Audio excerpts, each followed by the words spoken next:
Welcome to 755 is Real, presented by Topps. Check out Topps Project 70, celebrating 70 years of Topps baseball cards. And Eric, I'm with Eric O'Flaherty, my co-host. I'm David O'Brien, Braves writer for The Athletic. And man, there's plenty to talk about with the Bravos, and specifically Max Fried. Dude, what did you think of Max Fried yesterday in Game 2 up in Milwaukee? Oh, my God. I mean, just looking in his eyes, that intensity he had was unreal. I mean, you could tell just looking at him, he was about to do something special, and he did. Have you ever had been teammates with a guy who was so mild mannered as Max Fried, so quiet off the field and everything, and then when the game starts, he's like Mr. Intensity, just flipping a switch? McCann was like that. Yeah, really chill, nice to everybody. Yeah, cross him on the that's field. a good one. He's ready Yeah, to fight. He's ready to stand in front of home plate and go face to face with, not let you cross home plate. One of my favorite moments of all time. Oh, that picture of that with the mask up, he's in his face.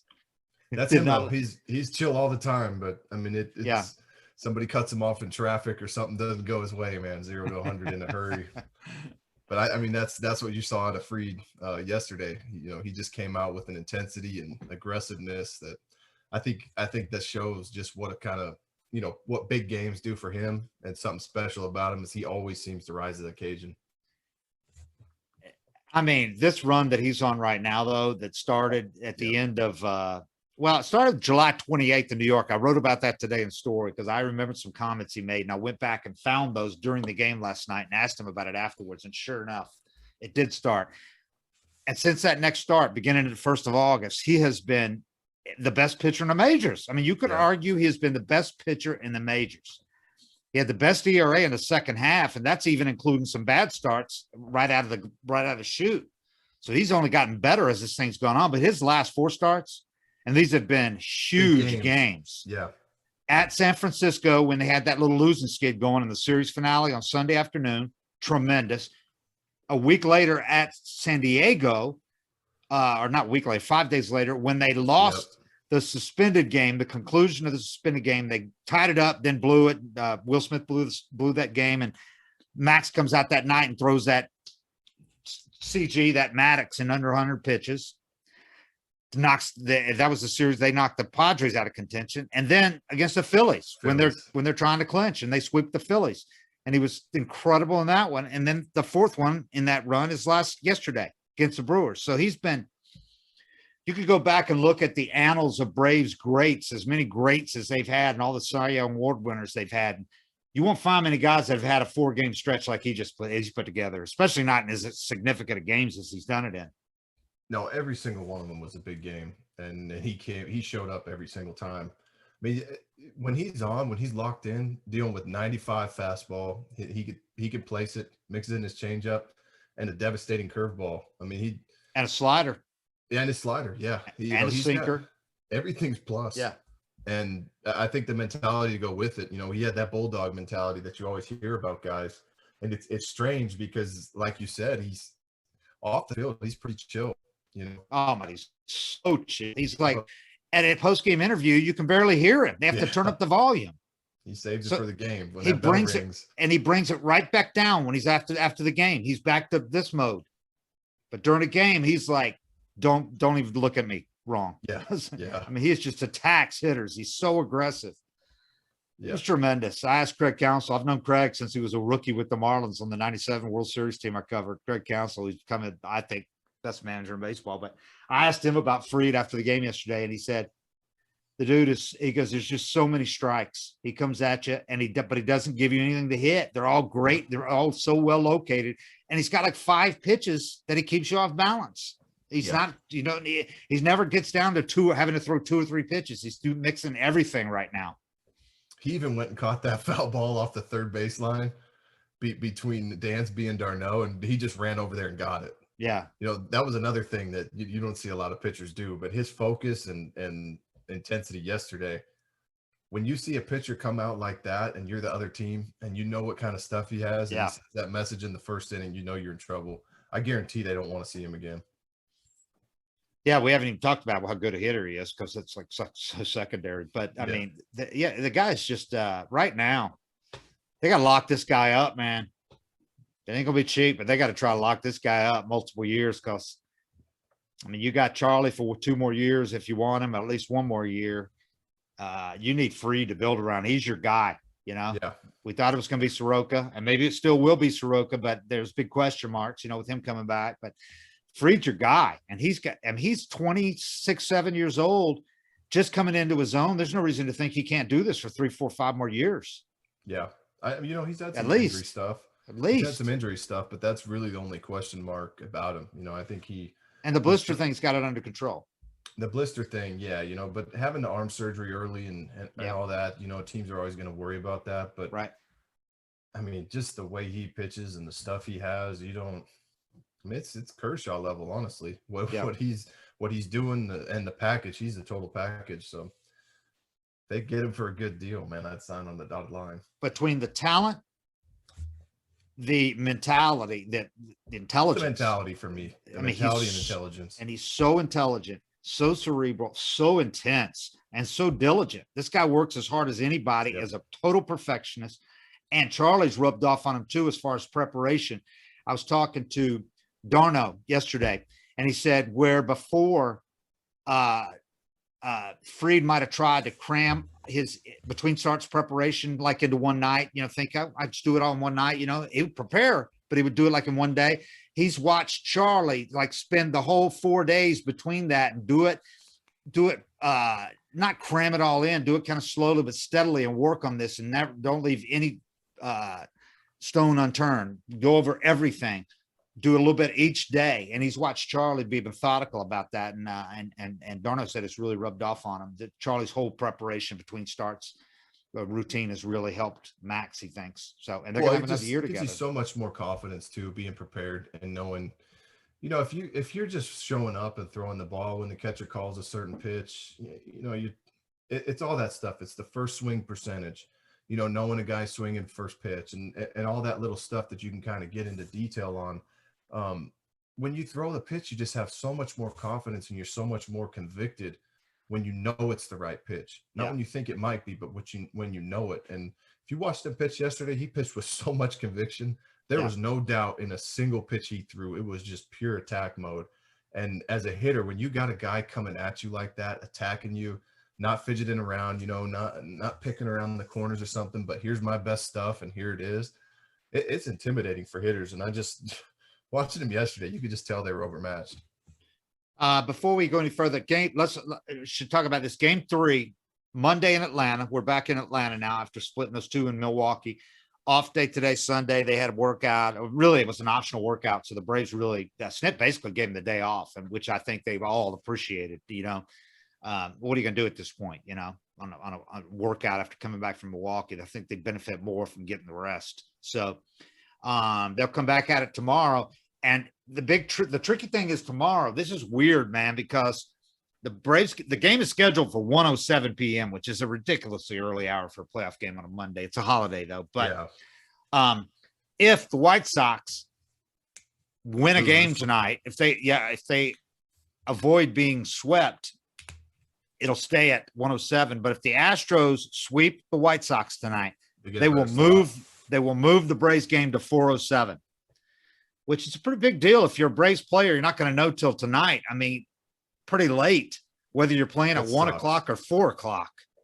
Yeah. I guarantee you want the later game because it's, day game it's always hard to fall asleep, especially day game and a playoff game. 1:07, that's a spring training start, man. Yeah. Or a Sunday afternoon, end of a series start. But I mean, there shouldn't be any challenge to get up for a playoff game, regardless of when it starts. But I always look at these starts and see, sometimes they even push it to like 12:10 or 12:40. That's just not what you're used to. And you can't just make a decision to fall asleep at night. You're on this baseball routine. You're practicing these late hours all year long. You can never fall asleep before 2 a.m. in the baseball season because majority of the games are night games. So to be sitting there tonight and I guarantee they're rooting for the Astros to finish it so they can get some more sleep tonight. Yeah. But you're looking at it. I mean, it's almost even worse. You just want to know what time you were playing for sure to kind of prepare for it. But I guarantee you they want that late game just to get a little more sleep and have a little more time in the morning versus rushing to the park in the morning. I would think it's got to be worse for the starting pitcher, man. Yeah. I mean, that your whole preparation, the hours you spend leading up to it, you got your whole routine thing. Okay, am I going to start this routine tomorrow at 8 in the morning? Am I going to start it, at noon? Yeah. Well, So, starter gets a little later hours though, because they can kind of show up whenever they're ready. And right. But your whole thing, you start at home and all that, your meal and all that, whatever you do. And yeah, I don't like a variable time at all. I'd rather have just a set time, but that's especially not one playoffs. Especially not one that's decided until it'd be better if this game right here was deciding that, in other words, this Boston game. So, yeah, it would have really gotten if both of these teams had finished off sweeps today, or both these ALDSs had been sweeps, and then it would have another time. It would have moved even higher up in the night game. But anyway, I'm trying to think about the shadows though, because if you're a starting pitcher and you start like a 3-4 o'clock game, you get some nice shadows for yourself versus a game. The field's lit the whole time. So that could be a big factor too. 4 o'clock with the sun, and it's getting a lot darker a lot earlier now. Yep. There's no doubt going to be shadows in at least for the first hour or so, I would think. Yeah. It definitely affect them. Remember that Bumgarner, the no he threw for 7 innings. Yeah, that was shadows. That's when that game started. No, that game started at about 5, I think, but that was when it wasn't getting dark until 9. Yeah. Or 8, whatever it was at that point in the season. So the game 3 matchup, you got Ian Anderson going against the Brewers, Freddie Peralta. They made it official today. The Braves thought they were going to use Freddie Peralta, but Craig Counsell waited till today to announce it. And Freddie Peralta was up, warming up at one point in that game too. They were ready to use him if they needed to. So, but he will be starting. I'm kind of surprised that he didn't go in game 2. I mean, I know Woodruff gets so much hype, but to me, Freddie Peralta is a more formidable foe. I mean, this guy, 10-5 with a 2.81 ERA during the season, 0.970 WHIP, 28 games, including 27 starts. And the thing is, he's got 195 strikeouts in 144 innings, man. 56 walks, 14 homers. 25 years old. 12.2 strikeouts per 9 innings is his ratio this year, and that's right at his career average. And he's been in parts of 3 seasons before this year. Never been a full-time starter until this year. But when he's on, this guy can be pretty dominant. But I don't think the Braves have to worry about him going, too deep in the game. But Braves got to feel a lot better about Ian Anderson than they would have 3 weeks ago, because he really looked good in his last 2 starts after some shaky ones coming off the IL. Yeah, and he's another guy that I think has a special poise to him. I don't think the moment's going to be too big for him, and that's the first thing you worry about with young guys in the playoffs and that. But he's also got that just a different look to him. That I don't know how many times the Brewers have seen him, but it could go really well for him. And pitching at home's big. But I feel good about the offense in this game too. The team getting back home, and it's going to be loud in there. Oh yeah. And Peralta, it's his first postseason start. He's only pitched in 2 playoff games, one in 2018, one in 2020. Both were relief appearances. I didn't check and see whether they were on the road, but yeah, it's going to be very loud. So that'll be interesting. Whereas Ian Anderson pitched in those 4 starts last year, he was phenomenal in postseason last year. The first 3, he gave up no runs. Give up 2 in his NLCS, his last NLCS start. So, but he ended up going 2-0 with he was terrific. 2-0 with a 0.96 ERA in 4 postseason starts last year. So, he was tremendous. And that was only after making 6 regular season starts in his rookie year. And he called him up midway through that pandemic shortened season, and he was phenomenal. But he never showed any nerves. And we've talked about it. It's how he kind of got to ease into the crowd thing, pitching in empty stadiums last year. And then, they had limited attendance for the NLCS, then limited attendance at spring training this year. And then over the course of the year, he's pitched in full houses, at home, and then a couple on the road too. So that crowd shouldn't be anything for him, especially at home. Yeah. Well, it's a lot better to make your playoff debut when the crowd's on your side. Right. Versus on the road. On the road could be tough. I'm watching this game in Fenway, Rats just a tough place. Locked early. Yep, tough place to go, but I feel good about Ian. I feel like if he can get a good 5 or 6, it's nice you get that off day in the postseason. Yeah. Matzik had to work a little bit the other day, but you get him a free off day and he's ready to roll. Luke looked all right. Will did his thing. Matzik was phenomenal. Threw almost 30 pitches. Intense pitches. Yeah. We'll get to that. Ian had the 6-week stint on the IL after coming out of the All-Star break.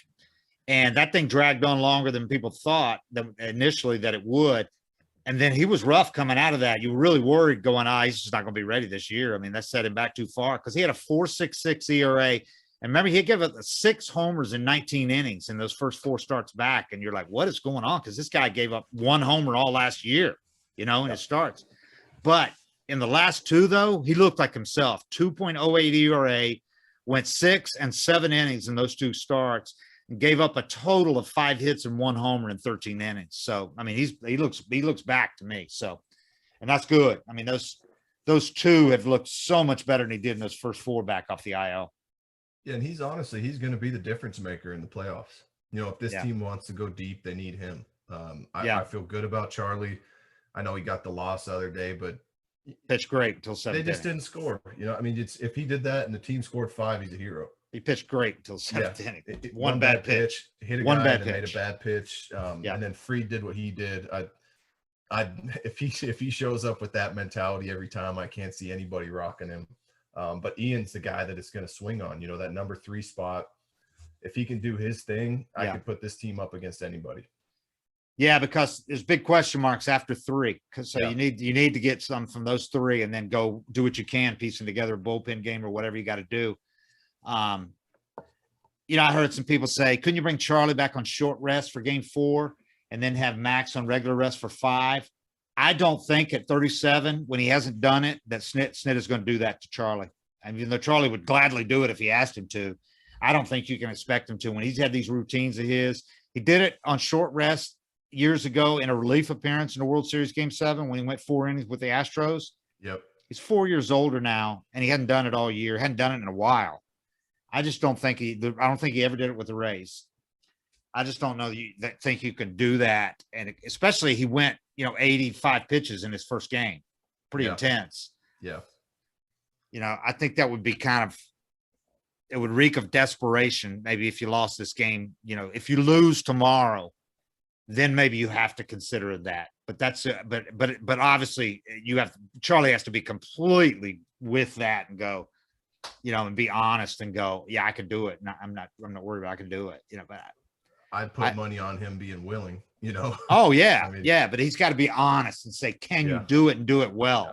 Or are you going to go out there and fall apart in 2 innings? And then we're really screwed because, then you got to go bullpen the rest of the way. And, but you have Fried. Something you talk to the guy about, but it's such a good option though, having Fried or him for game 5, if you want. And I don't know what I do right now. I don't either. Charlie, because of the pedigree, he's the best win or go home game, big game pitcher there is in history. He's the only guy with 4 wins in those situations. He's 4-0 in those 3 game 7s in a wild card game.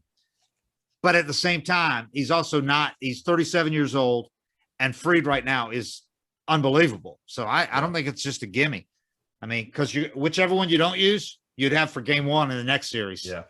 Yeah. So, well, they're so lucky to have that luxury of making that tough choice of who you'd want to start game 5 and still having a fallback for game 1. I mean, I feel like it's a toss up. If Fried pitches the way he pitched last time, I go to him every chance I get, but I didn't think Charlie pitched bad. I thought he pitched great. He overwhelmed him for a majority of the game. And people are always want to criticize whether you leave him in or take him out, but I don't know how you can take him out when he's throwing the ball like that. When he's got the history he does. 78 pitches. He's given up 2 hits and 1 walk to that point. Yeah. And he made a bad pitch. I mean, like I said, if he has that exact same start and the Braves score 4, you're talking about what a great start he had. But the offense didn't score. He gives up a couple and you wind up taking a loss on it. But he still threw the shit out of the ball. I mean, there was nothing about that start that made me feel bad about it. Everybody is guilty of there's so much, retrospectively looking at this thing, revisionist history, or looking at even at some of the national broadcasters, I saw like Pedro looking at some of the pitches he made in that inning. He got 3 routine fly balls after that leadoff walk in a 6th. None of them were even hard hit. None went to the warning track, took it out of the wall. But they were pointing out, like, well, he missed with this fastball up and he missed with this. It's like, really? So that's the reason you take him out? And what if Snit had taken him out after 6 innings? He's given up 2 hits and 1 walk and 6 crucified. Brings him out. In the 7th inning, they give up the game.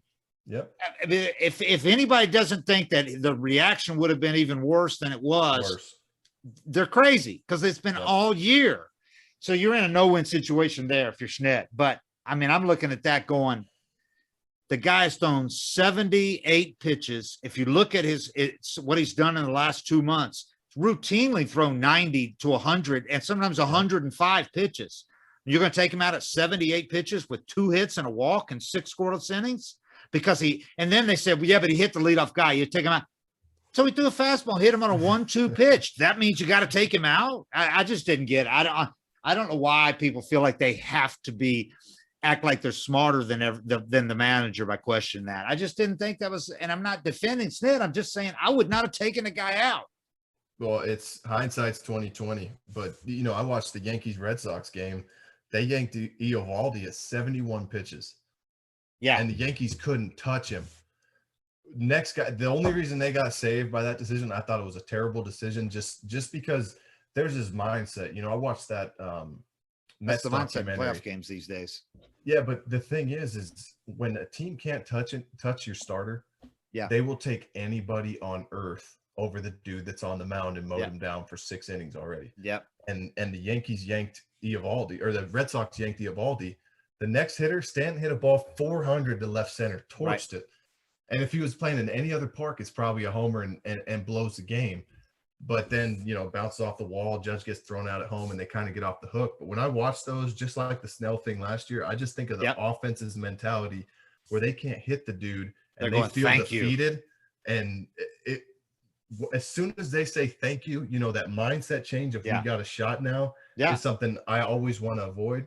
And I think, if Snit had yanked Charlie before that inning started and the bullpen gives it up, he's a shitty manager then too. So there's some situations as a manager where you just can't win. Hindsight's 2020, and you're going to get ripped no matter what. And I also should say, I would think differently if this was the Braves bullpen when they first got Rich Rodriguez, and also with Chris Martin, if he'd been like he was the llast 2, if they had 5 guys, I'm saying, do it. Do it. But they're 3 deep, basically. You're 3 deep. So you're going to use that on him. And then, the next day, expect all those guys to come back. I mean, if he didn't have to, I think you get 1 more inning out of Charlie. And that's what he would have done. He wouldn't have gone past 7 with him. No. He wouldn't have gone past 7. And then you turn it over. You got 2 innings. You got 2 innings. You're going to use Luke, Matzik, and Will Smith.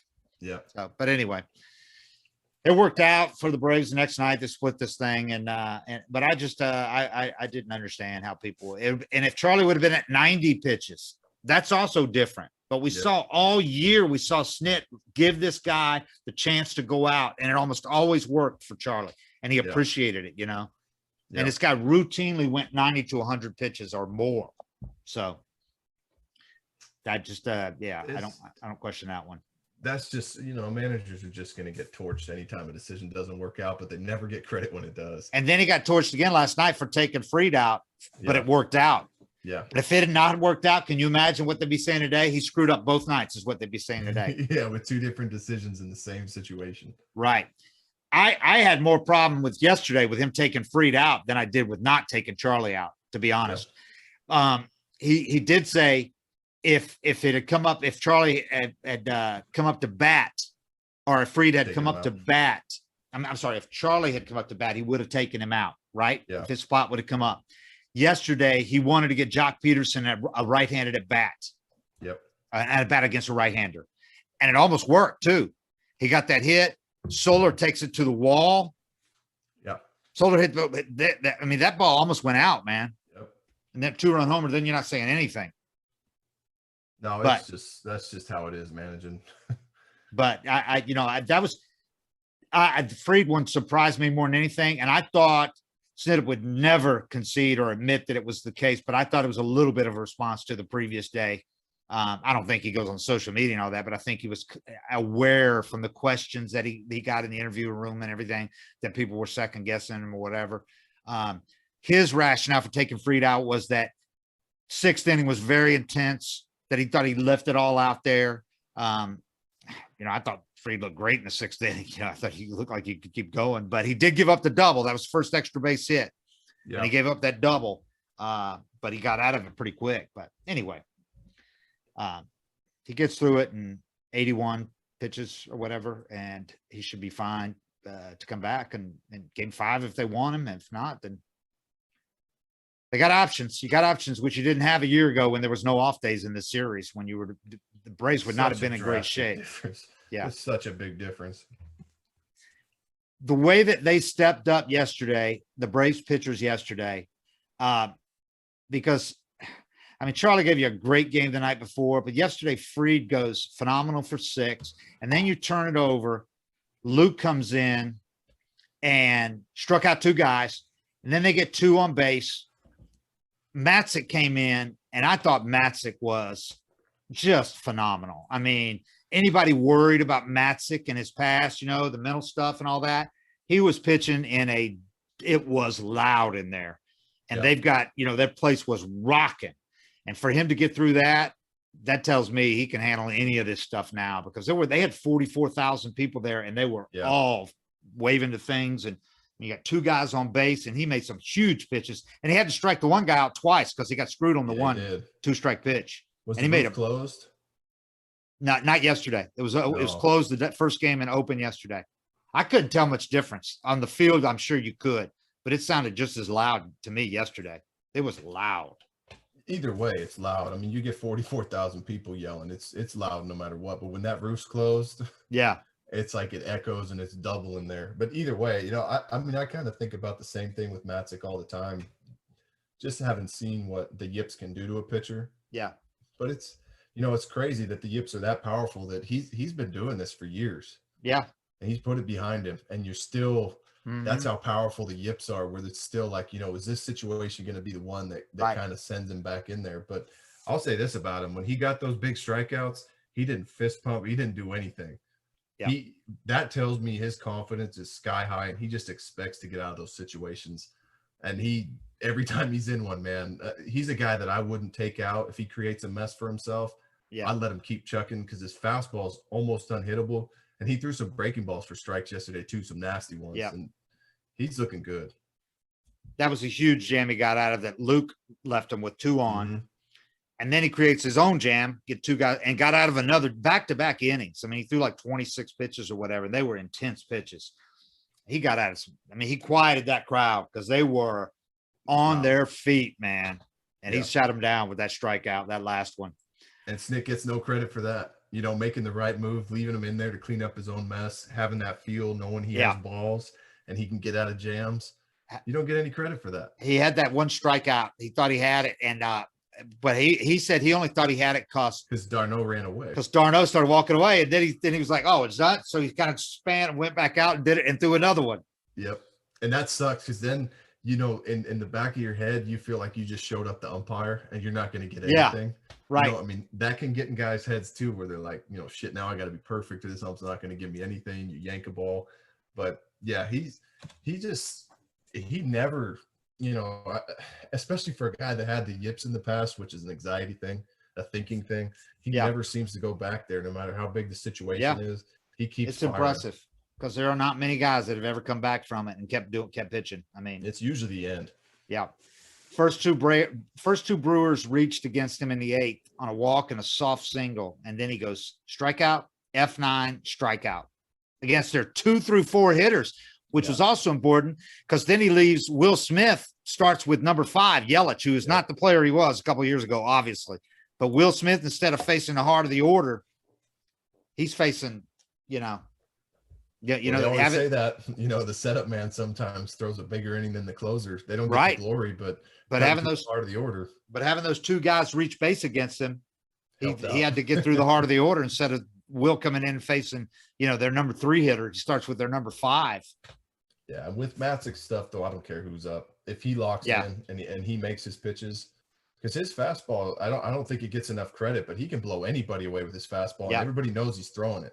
That's why you see such awkward swings and awkward takes when he does throw a breaking ball, because he's like 90% fastball. They know it's coming, and he just blows it by him. He must have something like, crazy extension or really good spin on that thing, because even when he misses with it down the middle, it's a foul ball. And then he hits his spot. It's either a take, they can't pull the trigger, or he just blows it by him. But his fastball is elite. There aren't many lefties with stuff like him coming out of the pen, man. No, Jake McGee did it for a long time, living on that fastball. But when you have a fastball that you can throw in any count, hitters still can't hit it. Yeah. That's a fun place to be. Luke's, did you see Luke's tweet that he put up within, that was within 20 minutes of the end of the game. He goes to the clubhouse and did that tweet. Well, he's fired up because those are his runs. Yeah. Luke Jackson tweeted within 20 minutes of the last pitch. Tyler Nutsack, Nutzack. Tyler Nutsack. That's it. That's the tweet. It's got over 5,000 likes. I was like, man, I wonder how the front office feels about that one. I think the Braves official. I think their Braves official thing retweeted it. Well, there you go. Times have changed. Yeah. Well, that's you used to not be able to wear your sunglasses on the front of your hat. Now you can tweet about a nutsack. Well, they still can't wear the sunglasses on the front of their hat. Oh, okay. It's amazing. Jock Peterson's out there yesterday. I noticed this. He's out there during BP yesterday. He's got his Air Jordans on, high tops. He's got his pants rolled up all the way above his knees, so it looks like he's got on shorts because he's got all the leg between the socks and the knee. He's got his pullover on. He's got no cap on. He took his cap off. First, he had his cap on sideways with the sunglasses. He did respect that, though, with the sunglasses on the back of the cap, but he's got it on like half jacked to the side. And he was trying to hit with that on, so he just took it off. So he's up there hitting with this platinum blonde mohawk.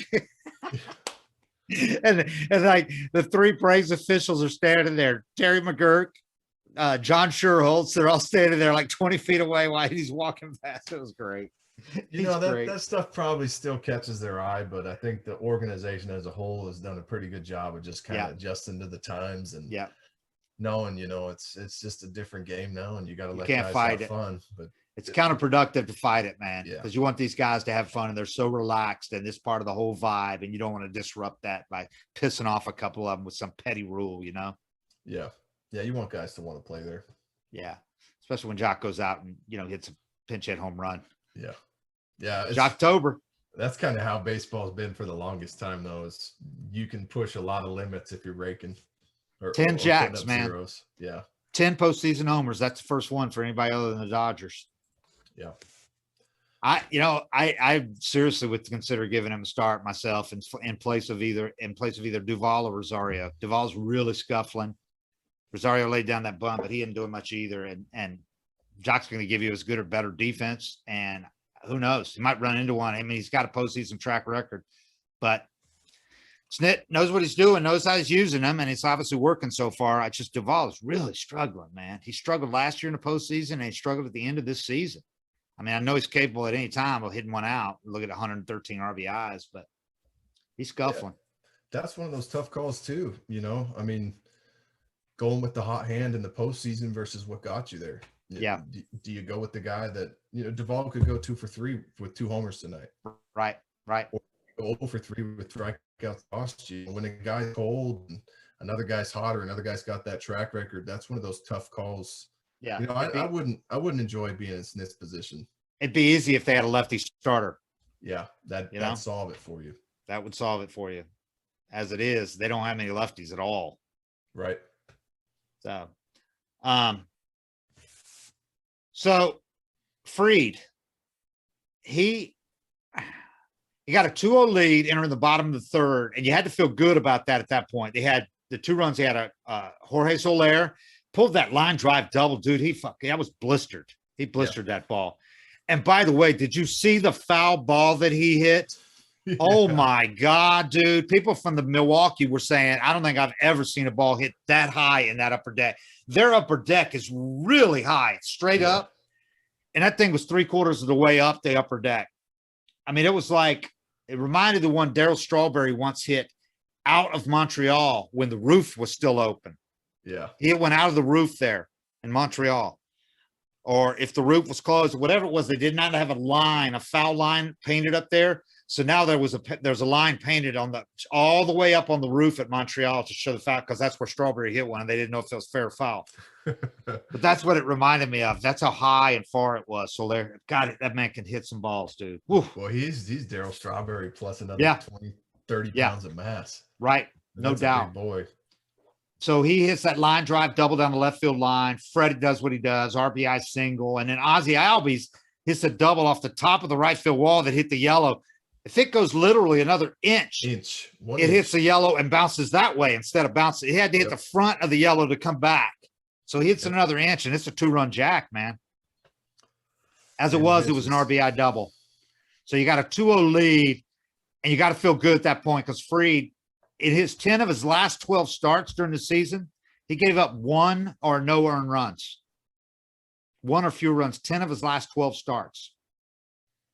When you're facing Fried and you're down 2 or 3 runs early, you know, I mean, it's got to be hard to be the other team and have a good mindset, like we're getting back in this thing. Yeah. And you see the way he's throwing the ball, and the team puts up runs early.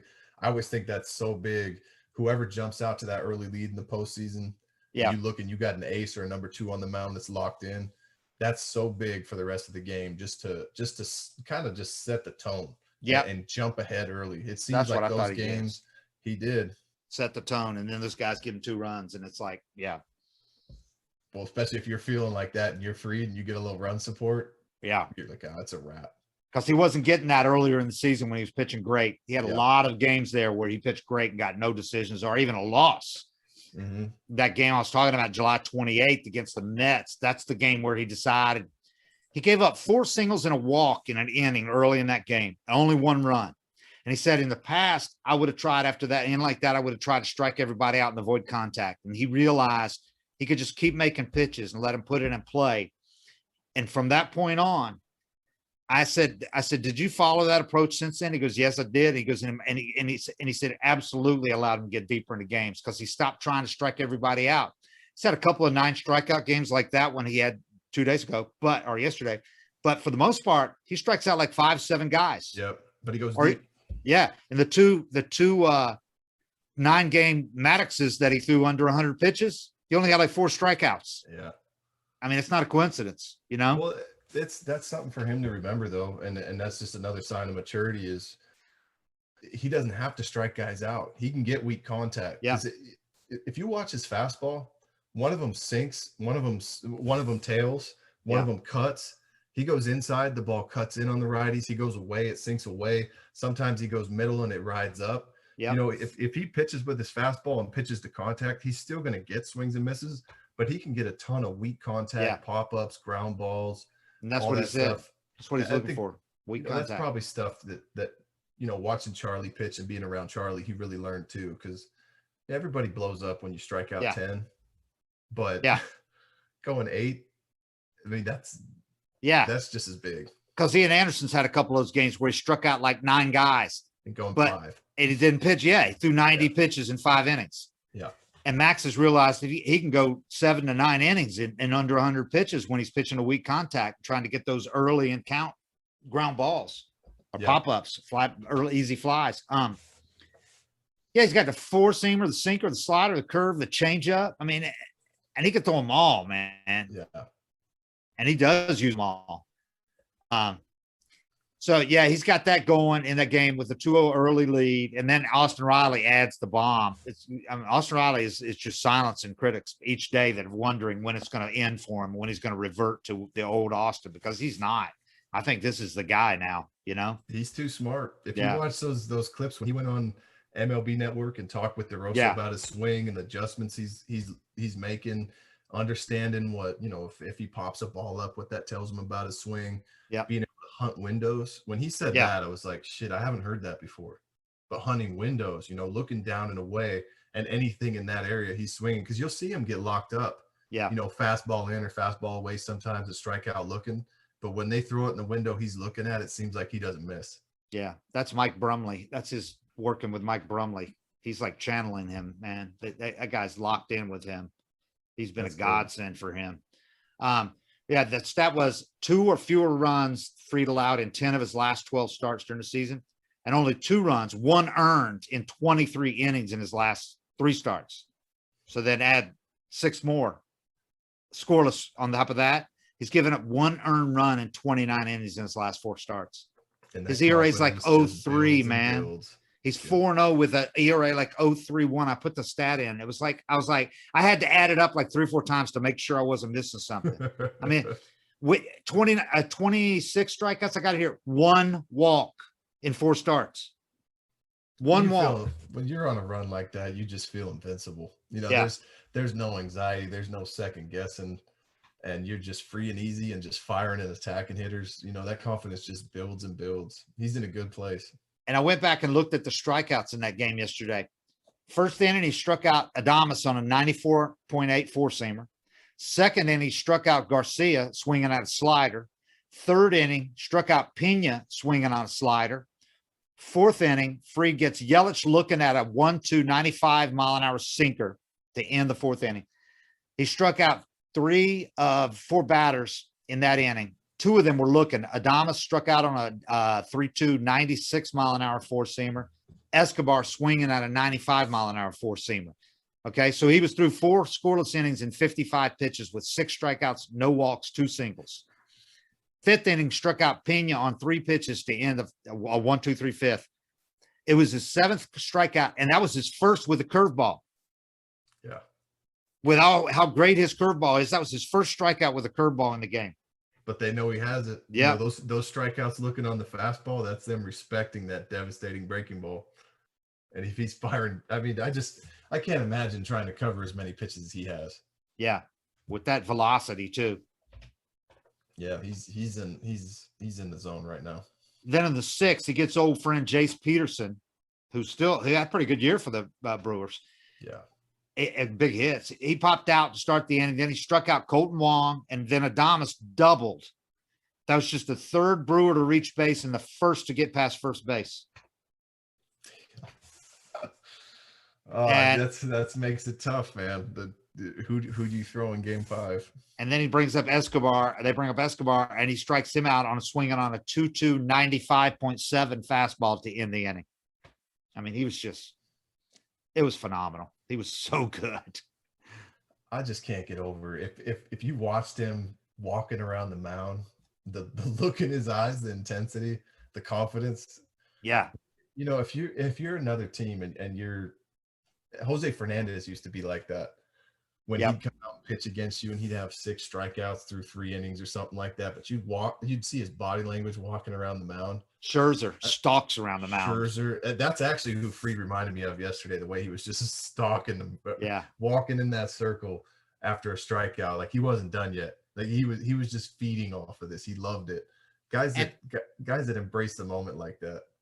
And he's able to do this now without getting overdone, without getting too hyped up where he can't pitch. He's not getting overly excited. He's got that channel like Scherzer does, where you can pitch like a caged animal, Yeah. It's he's gotten to that point. He's figured out so much. I just think Charlie has helped him so much. I just have a feeling that Charlie has really done a lot to help him this year. Not that he wasn't getting there on his own, because he was. He was great last year, but it's hard to believe how much he struggled early this year for almost 4 months. Remember, Fried had he had the blister thing, he had the hamstring thing. His ERA was over 5. It was still in the low 4s 4 months into the season. Yeah. And he's just been phenomenal. We asked Tyler afterwards. Tyler was asked, would you call him the stopper because what he did in San Francisco again, and then the game in San Diego, and now he does this after you lose Game 1? Would you call is Max now the stopper? Would you call him stopper? And Matzik goes, I'd call him the best starter in the second half. Talking about in the majors, I'd call him the best starter going down the stretch. A guy that's been absolutely dominating in games that we need to win. He has been, and I think that's another thing we talked about was just going into the postseason with must-win games. He got a taste of it. He got to pitch in 2 or 3 of those before the postseason started. But those games, with intensity, big crowds at Truist, big crowds in San Diego on the road, going into San Francisco. Those are all tough places to pitch, and he just kept passing the test. And San Diego was too, when he threw that 9-inning complete game. That was a lot of people that was loud because they were still in it. It sent him home. To start that series after they had won the end of the suspended game. It was a Friday night, and there were a lot of people loud there. Yeah, and he pitched tremendous that night. Since the beginning of August, I told you he had the 1.74. He had the best ERA in the majors second half. But since the beginning of August, he's now 8-0 with a 1.35 ERA in 12 starts. The Braves have won 11 of those games. He's allowed 1 or no earned runs in 9 of those 12 games. But here's the last 4 starts: 4-0, 0.31 ERA. I asked Craig Counsell about it. He said it's just a ton of strikes. There's no free pitches for hitters. He doesn't leave stuff in the middle. The slider's a really good pitch to the right-handed hitters. It kind of bears in on their hands, and he pairs that with a fastball on their hands. Because he's just a really good pitcher, executing a lot of pitches. It spells a tough night for the offense. Everything's moving. He doesn't have a straight fastball. Even like I said, when he throws that 4-seamer in, it's got some cut to it. Mm-hmm. There's nothing straight. It's 4+ pitches. What are hitters supposed to do? He had the 4 starts last year. Fried was already good, obviously. He had a 24-6 record, 3.57 ERA in 44 games, 41 starts over the 2019 and 2020 seasons, right? This is his first 2 seasons in the majors, full seasons, really. And then he has a 3.04 ERA last October in 4 postseason starts. He didn't get a win in any of those. Last night was his first win. He didn't get a win in those, but they won 3 of those first 4 games until Game 6 of the NLCS. Snett really thought that postseason experience helped him a lot with what he's dealing with this year. But early this year, remember, he had the hamstring, he had the recurring blister thing. He had a 5.12 ERA after his first 8 starts this year. Then that game against the Mets I talked about on July 28th. At that point, he was 7-7. He lost that game. His 4.32 ERA. But he only gave up 2 runs that night, 7 innings. They lost 2-1. That was kind of the way it was going for him early. But since that night, he's been unbelievable. And during this 4-start run, I'm going to get those totals right here. I mean, because they are just, like I said, I had to add them up like 3 times to make sure I had it right. He has got, in those 4 starts, in the 12 games, he's given up 51 hits, 12 earned runs, 4 homers in 80 innings with 73 strikeouts and 9 walks, right? Opponents barely have a 200 on-base percentage in those 12 games against him. OPS is well under 500. Now, it was 492 before yesterday, so it's like much lower than that now. And in the 4-game stretch, he has got, what is that? Let's see, he's allowed 1 earned run, 13 hits in 29 innings, 24 strikeouts, and 1 walk. Walks. That's the big one. I mean that's Maddox like right there, man. When you got stuff like his, really the only hope the offense has is you put a couple guys on for him and you get that 1 knock. When he's not walking anybody, strike people out or pitch to contact, get double plays. I guess that's mainly what I see in him is just the aggressiveness, just fearless attacking hitters with plus stuff. Mm-hmm. And I mean, he's just a handful right now. The more we talk about it and the more you throw those numbers out, I don't know what I'd do if we get to Game 5. Regarding pulling him after 6 innings, I told you what Snit said. Tyler Matzik said, we think he could go another inning. We think he's got more in the tank, but he got pulled when he did. So, okay. Fried answered it perfectly. He was diplomatic and he answered it just like he does everything perfectly. He said, did he want to go back out since he'd only thrown 81 pitches in 6 innings? And he said, in the moment, I don't pay attention to the pitch count. I don't try to look at it. I'm ready to pitch until Snit comes over and says it's done or takes the ball out of my hand. Then I'm done. You can sit there and try to figure it out. But for me, it's just a lot easier when Snit says that I'm done. And I was good with that. Yeah. I don't know what else you expect him to say there. Right. I mean, it'd be a dick move to come out and say I had two more in me, and Right. I really wanted to I go don't know back why out. he I felt took like, me out, but I mean, guys are going to say the right stuff. I guarantee you he wanted to go back out. He was ready to go back out, but yeah. that's just the type of stuff I think the only time you think about it is when a manager's had a quick hook with you. The only Yeah. time it affects you. Right. You've Right. had that quick hook with him and he gets into the fifth and he gets in trouble. It just adds pressure. But knowing that, they're going to stick with him if they get a chance and just put it aside and just deal. When Yeah. they take me out, they take me out. I mean, it's a great mindset to have.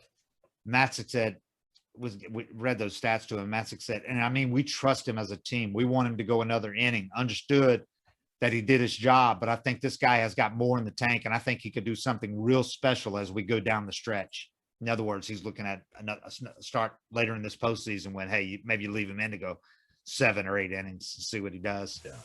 So, but it was something to see, man, and they needed it. He stepped up. He's just stepped up so many times when they've really, really needed it. Mm-hmm. That's really shows some stones there, man. Yeah, they got a lot of pitchers with stones on this team with Nutsack. Yeah. Luke, Tyler, and Will Smith. Say what you will about him, but that dude comes in, once again, walks the leadoff guy, gives up a little single. You're like, are you kidding me? It's a 3-0 game. The tying run is now at the plate with none out in the ninth, and this place is going bonkers. They're going crazy. So he gets a little fly out, routine fly, right? Still 2 on. So what does he do? You're going, okay, how's he going to get the guy? Double play grounder, and it's over just like that. The crowd's getting all jacked up, and it's over in 1 pitch. He can get that double play. He does it a lot. It's something about closers, man. They just have that ability to maintain a positive mindset. Yeah. Maintain that I'm only a pitch away, and stick to it, because a lot of guys get overwhelmed by that situation. I talk about that a lot with big crowds and playoffs and young guys and getting overwhelmed. It's like what Leo Mazzoni said. You get in that situation, you try to go to your superpower. You try to overthrow. You try to do more. You can only learn through experience that in those situations, it's still tough to hit. If you make a pitch, you're getting out of it. And it's a lot easier said than done.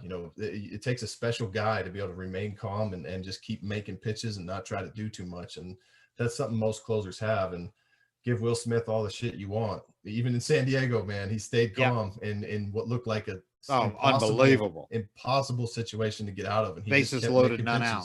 Yeah, and there's something he's got that mentally. If he has to create a mess to lock in, that's something. Yeah. That, you'd like him to work on and pitch like that from the first hitter on, but. Whatever it is about him, he has that ability to buckle down and not get overwhelmed by the situation and keep making pitches. I know it's not fun for fans, but he finds a way to get it done, and that's all that matters. I tell you what, after he blew that save in San Francisco to start that long road trip, I wrote that Snit needed to change closers, and that Snit was in danger of all the good that he'd done with his team being undermined by staying with Will Smith. I will gladly admit now I was wrong. And maybe before this is over, maybe Will Smith will blow a save, and that's how they'll exit from the postseason. But right now, Snit was right to stay with him, because he has done nothing since then but show some big balls and get out of a lot of big jams. I mean, I don't think he's blown a save since then. No, and he had that game in San Diego, but that wasn't a save. They never led that when he gave up that after they tied it. But he's had some postseason. It's all about the guys with balls. All the guys that can handle that situation and. Tone it down and stay calm. And he has that ability to do it. Plus, I suggested, Luke Jackson in that spot, because I didn't think Matzik, mentally I wouldn't do it. Well, I mean, both of those guys are so crucial in the roles they're in. Yeah. Especially with Rich Rodriguez and Chris Martin not even on the postseason roster, and rightfully so. They pitched themselves right off the roster. So we didn't even talk about that. Were you at all surprised? I mean, it was the right decision, but I was a little surprised they left both of them off. Both of them, yeah. And Dylan Lee went with the rookie who had just made his debut in the last weekend of the season. But that left-handed breaking ball against this Brewers team, it was a matchup specific decision. Yeah, and those things come into play. Martin hasn't been the same for a Oh, while, so I wasn't too surprised by that. He just hasn't. They gave him every opportunity to show it. And if you're him, you can't be mad. You definitely got the opportunity to prove it and show it. Rich Rod, it was just like boom, all of a sudden, unhittable fastball to extremely hittable fastball. I don't understand it at all. And you can't say it was sticky stuff because he pitched great at when they got him. That was after the sticky stuff rule went into effect. And like you said, we were all going, how's he doing this? But he wasn't giving up anything. Yeah. And then he gives up 5 homers in the last 10 appearances. Yeah. You know, like 13 hits in 9 1/3 innings, 5 homers. You can't go with that. Yeah, I wouldn't say. I mean, I was surprised they left them both off and went with a guy that's pitched in 2 big league games. You know, you don't know how he's going to handle coming into a situation like Matzik was in, or if you get into extra innings, you got to throw him an inning. You don't know, but I definitely think that, you know, what those guys showed. Martin struggled for quite a while. Rich Rod, you know, they gave him the opportunities too, and he kept getting hit. They brought him in games that weren't intense. He kept giving up homers and really hard hit balls. You know, you can't do that in the postseason. No. And so whatever it is that's changed with him, you don't have time to find out. You know, when a guy has one pitch and that one pitch is getting torched, you can't take a chance that, you know, maybe this adjustment he made in the bullpen before game 1 is the big one. That you're going to have to bring him in a huge situation. And if that fastball still doesn't have that same life to it, or it's not playing, and he gets torched, you look, it's like, well, that was obvious, you know, he hasn't made that adjustment, you know, but what were you expecting? Yeah. What were you expecting? And look at these first 2 games. There's been a total of 6 runs scored in 2 games. You can't afford to have a reliever coming in who's giving up a home run every time he goes out there, you know? Yeah.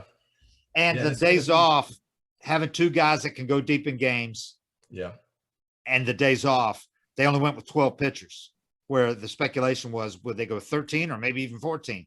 But it made sense. You don't need that many with the days off. So I think if it had gone with 13, you probably would have ended up with one of those guys on, but maybe not. You might have gone with Strider, the other rookie that just made his debut, you know? Yeah, and the only thing is, you know, you could have used this series if you got down 7 or 8 runs to bring one of those guys in and see if their adjustments had played through. But that's the only chance you get. You can't bring them. And you're not planning on that. No, and you can't bring them into a big situation pitching like that. So absolutely. I guess it makes sense. It's definitely a hard call because those guys have a track record of being able to handle the load and be pretty good. But Chris Martin doesn't have a track record in the postseason. Remember, he got hurt his first time out, and they were screwed that year. They had to move Fried to the bullpen as a result. Yeah. So I think, you know, it's, as a player, if I'm one of those guys, I understand. I get it. You know, I haven't been myself. I haven't been good. You can't, you know, you're on that team. If you're Rich Rod or Chris Martin, you're on that team to pitch big innings and big situations. You're not there to have, you know, length out of the bullpen. So they kind of just had to go with other guys. I know their teammates understood it, you know, I mean, but you know, the only awkward thing about it is Rich Rod is under contract. I mean, he'll be back next year. Yeah, but he's got to take that on the chin. Exactly. He's got a light of fire under him. You got to figure something out, man. Yep. You got to develop a second pitch. You got all off season. You got to work on that thing. Yeah. You got to have something, a better second pitch. But he's not going to do that until that fastball stops getting hit and he gets left off. And you weren't going to do that in the middle of the season. You know, Snit talked about that one time. He needs to develop something to get him off the fastball. You can't do that with a month left in the season, obviously. Yeah. And you know, if I'm him, I'm going to be ambitious. I'm going to go send me to winter ball and let me pitch for a month down in Mexico or Puerto Rico or whatever.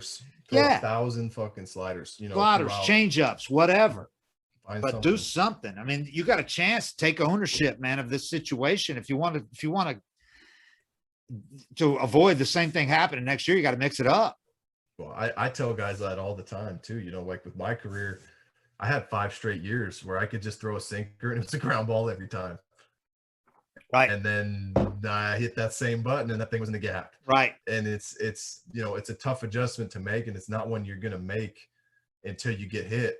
But when you hit September and you've been relying on this pitch all season and it's just not there anymore, you're throwing it in the same spots where you were getting foul balls when you missed and strikeouts when you hit your spot. You know, I mean, it's a short time frame to try to make a big adjustment. And still, you know, it's one thing even if right now they send him to instructional league or whatever's going on where he can get some work and you're punching out A-ball guys on the slider. Right. You still don't know if that's going to I sent him to winter ball. Yeah. You just face some veteran hitters. I don't know how you get him back on the roster and feel good about it without, you know, a blowout to test him out in. against major league Right. hitters. So you can't do it in this postseason. He's definitely in a tough spot, but I mean, without injuries, you can't do it in the postseason. I can't imagine saying this or having this conversation a month and a half ago. Yeah, exactly. It was so out. great. We were talking about how much depth they added to the bullpen, getting him. Yeah. For the first month, he was great. Yep. Yeah, it's wild, man. But he never had that sinker you had, that unhittable sinker, dude. It was like a 93-mile-an-hour fastball that we're like, how's he doing this? Yeah, but it was working, you know. It was working. Why would he adjust when guys kept swinging through it, popping it up, grounding out to second? Yeah. You know, he just doesn't. It's unfortunate for him because he doesn't have time to make the adjustment and you know, a place to showcase it and show that it works to get back on the roster. Right. But the Pirates were willing to give him up for, you know. It wasn't nothing, but it was Bryce Wilson, you know. Yeah. So well, he'll have a whole offseason to figure it out, and if you know something bad happens, he might get a chance again. But yeah, if you're him, you just got to take it on the chin and understand that. Yep. Team's trying to win. Can't be mad. This can be the thing to light a fire and go, okay, I really do need to do something. I can't just expect things to change doing the same thing here. But you're not gonna, you know, if it ain't broke, you're not gonna fix it. Right. Well, now it's broke. Now it's broke. It's like send me the winter ball. Yeah. I'd be, you know, if I was in his shoes, I'd be willing to at least go down there and throw 10 games, you know, throw some pens after the season, work on a pitch. And it's easier for a Latin dude anyway to go down there, you know? I mean, you don't have the whole culture thing and all that, and you can't understand anything. I mean, they're comfortable. They're a lot more comfortable on that. They like doing it. So that'd be a good thing for him to just go throw nothing but sliders. You know, you might get torched a few times, but it gives you a chance to find it. Yeah. All right. Well, we'll be back at it with after this series is over, probably. Well, we'll do this Friday. The Braves hope it's over because you got games 3 and 4 Monday and Tuesday. Wednesday is an off day. If the thing goes 5, we will go back to Milwaukee to play game 5 on Thursday. The Braves obviously hope to avoid that. Yeah. In a good way. Stay in that haunted motel. The Pfister. They stay at the Pfister. Yeah. Yeah. So we'll do another one of these after the series is over or on the off day or something. We'll see. But these games, these first 2 games have been great, man. Good ones. I know the Braves would have preferred to win both of them, and other fans would, but they've been great games. But they made it home. They made it home even. So that's where all you needed to do. You didn't expect to go up there. You would want to win both, but you couldn't have expected to go up there and win both of them. Against they got a guy that's going to be finished top 3 in the Cy Young, and Burns. He's very good. Very good. Woodruff's going to get some Cy Young votes too. And Woodruff didn't scare me. I thought that, they could handle him, but Burns was really good. And that was a great pitch game by both sides. So Burns is a lot to handle. Yeah. It's now you get into that second tier now with Peralta and Anderson. And then we'll see. Neither team has said what they're going to do in game 4. You know, I think a lot depends on what happens tomorrow night. Yeah. Who they have to use and all that kind of thing. Well, but nobody's got a clear-cut game 4 starter. Yeah. All right, that's it. 7:55 is real. These are good times. Playoffs, gotta love them. We are out.